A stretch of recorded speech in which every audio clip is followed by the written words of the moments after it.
భరద్వాజ గారు, హ్మ్. పవన్ కళ్యాణ్ గారి పైన కేసు నమోదైంది. లేకపోతే కోర్టులో ఈరోజు కేసు ఫైల్ అయింది. వాదనలు జరిగాయని చెప్పేసి కేసు విన్నాము. ఫైల్ అయ్యి చాలా రోజులైంది. హ్మ్. వాదనలు మాత్రం జరిగినాయి. హ్మ్. అంటే కోర్టు అడ్మిట్ చేసింది అని గుర్తు దీనికి. హ్మ్. వాదనలు జరిగాయంటే. హ్మ్. డెసిషన్ అనేది నెమ్మదిగా వస్తుంది. మిస్యూజ్ పవర్ ఆఫ్ పవర్స్ అనేది అదే. ఆయన వేసినట్టు విజయ్ కుమార్ ఐఏఎస్ ఆఫీసర్ వేశాడు. హ్మ్. ఆయన ప్రస్తుతం పొలిటికల్ ఏరియాలో ఉన్నాడు. ఆయన కూడా ఓకే. రాజకీయాల్లో ఉన్నాడు.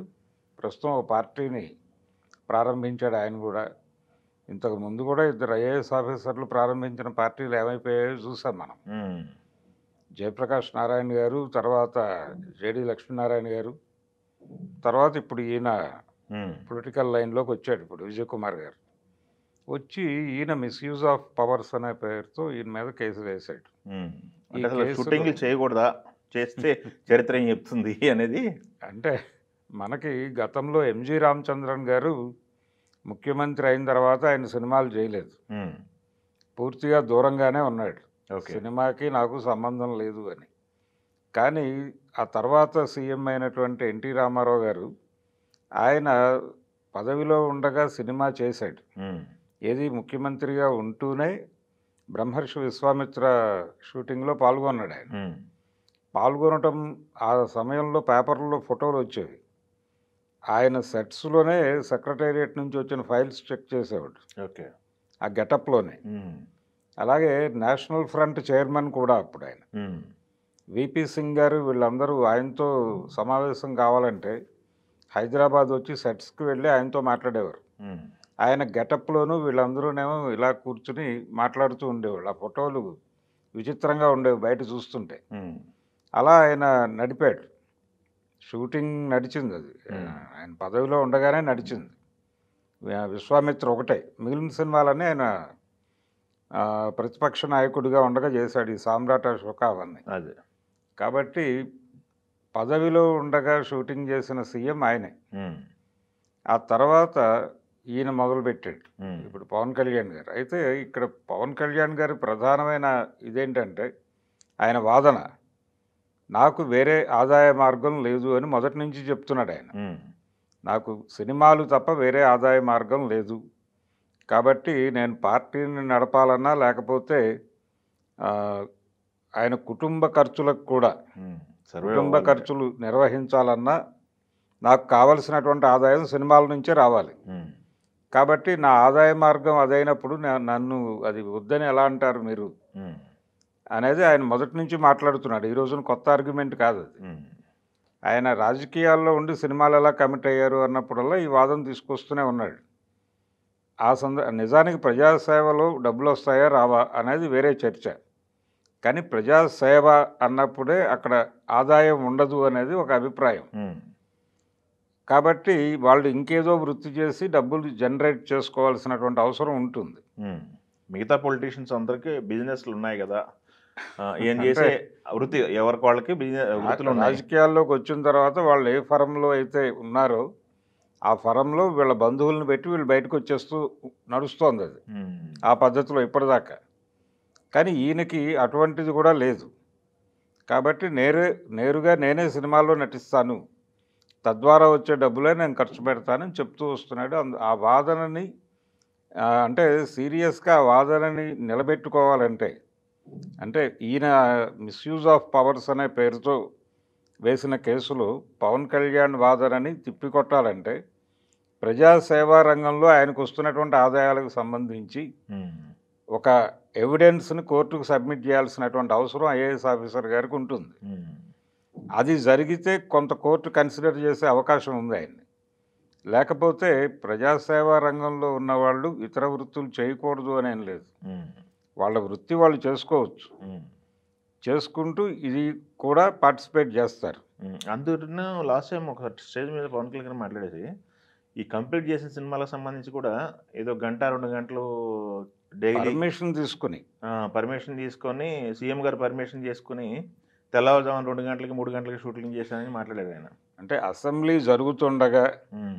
దాన్ని అంటే అక్కడికి వెళ్లకుండా గైర్హాజరయ్యి వచ్చి షూటింగులు చేసుకోవడం తప్పే. హ్మ్.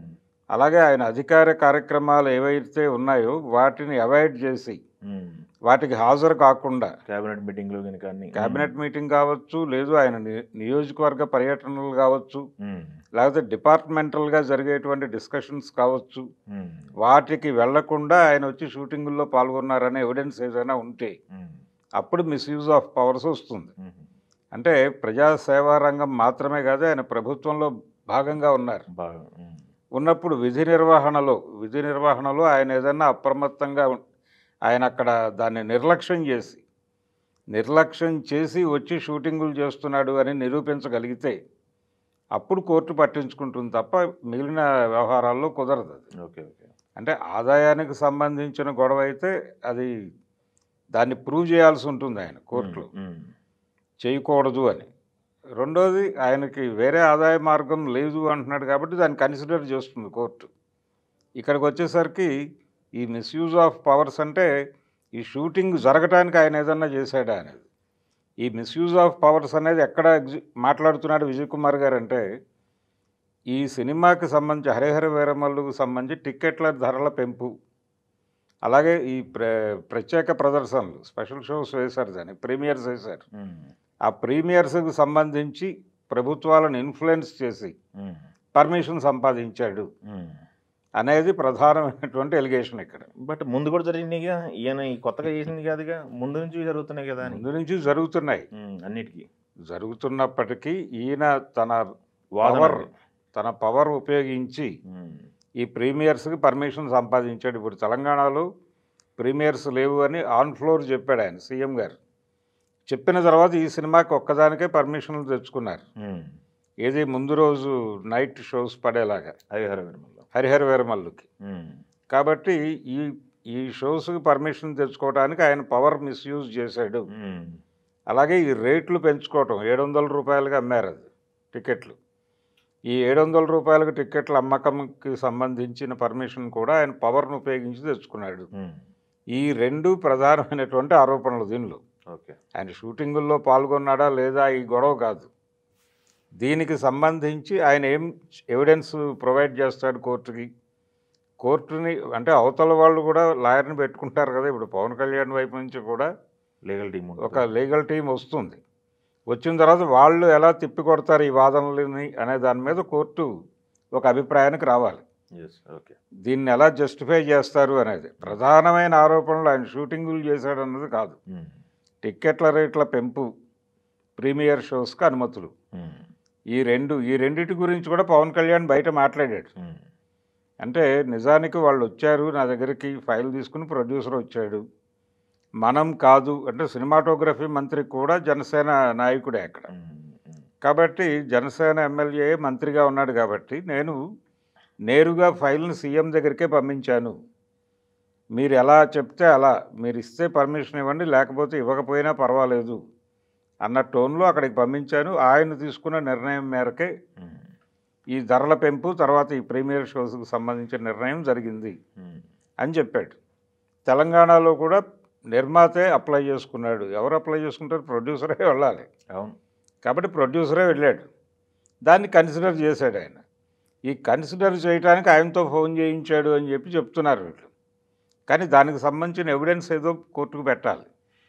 వితౌట్ ఎవిడెన్స్ అక్కడ మీ ఆర్గ్యుమెంట్లు ఏది చెప్పినా కానీ కోర్టు నమ్మదు, స్వీకరించదు. నమ్మకపోవడం కాదు, మీరు చెప్తున్న వాదనకి సపోర్ట్ చేసేటువంటి ఒక ఎవిడెన్స్ ఉన్నప్పుడు మాత్రమే మీ వాదనని కన్సిడరేషన్లోకి తీసుకుంటారు వాళ్ళు.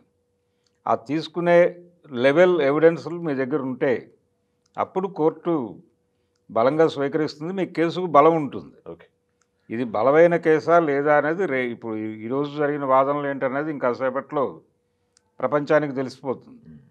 దీన్ని బట్టి దీని భవిష్యత్తు ఏంటనేది తెలిసిపోతుంది, జడ్జిమెంట్ ఎలా రాబోతోంది అనేది. ఓకే.